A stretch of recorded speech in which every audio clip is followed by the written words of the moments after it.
எல்லாருக்கும் வணக்கம். இந்த விருது எனக்கு கொடுத்ததில் தமிழ்நாடு அரசுக்கு மனமார்ந்த நன்றி சொல்கிறேன். சுரன் என்னோட முதல் தமிழ் திரைப்படம். இந்த படத்துக்கு என்னை முதல்ல கூப்பிட்டது தனுஷ் சார் தான். தனுஷ் சாருக்கும் இதோட இயக்குனர் வெற்றிமாறன் சாருக்கும் இதோட தயாரிப்பாளர் கலைப்புலி தானு சாருக்கும் இந்த படத்தில் என் கூட நடித்ததும் ஆன் ஸ்க்ரீன் கேமராக்கு பின்னாடியாக இருந்தாலும் டெக்னிக்கல் சைடாக இருந்தாலும் எல்லாரோடையும் சப்போர்ட் எனக்கு ரொம்ப பெருசாக அன்போட நான் I'm remembering every one with love. இந்த படத்தை இவ்வளோ அசுரன் படத்தையும் அதுக்கப்புறம் நான் பண்ண படங்களையும் எனக்கும் இவ்வளோ பெரிய அன்பும் ஆதரவும் எல்லாம் கொடுக்குற தமிழ்நாட்டு மக்களுக்கும் என்னோட மனமார்ந்த நன்றி சொல்கிறேன். தேங்க்யூ.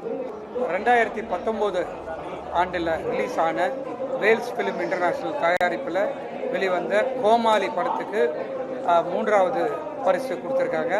ரொம்ப சந்தோஷம், மகிழ்ச்சி. எல்லாருக்கும் வணக்கம். இன்றைக்கி 2018ஆம் ஆண்டு வடசென்னை படத்துக்காக சிறந்த இசையமைப்பாளர் ஸ்டேட் அவார்டு கிடைச்சிருக்கு.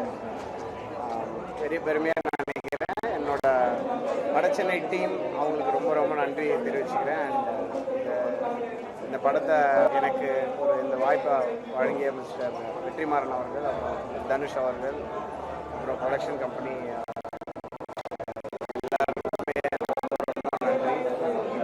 சப்போர்ட் பண்ண என்னோட ஆடியன்ஸஸ் ரொம்ப நன்றி. அண்ட் ஆசைப்பட்றேன். ரொம்ப நன்றி. எல்லோரும் உடம்பு பார்த்துறேன்.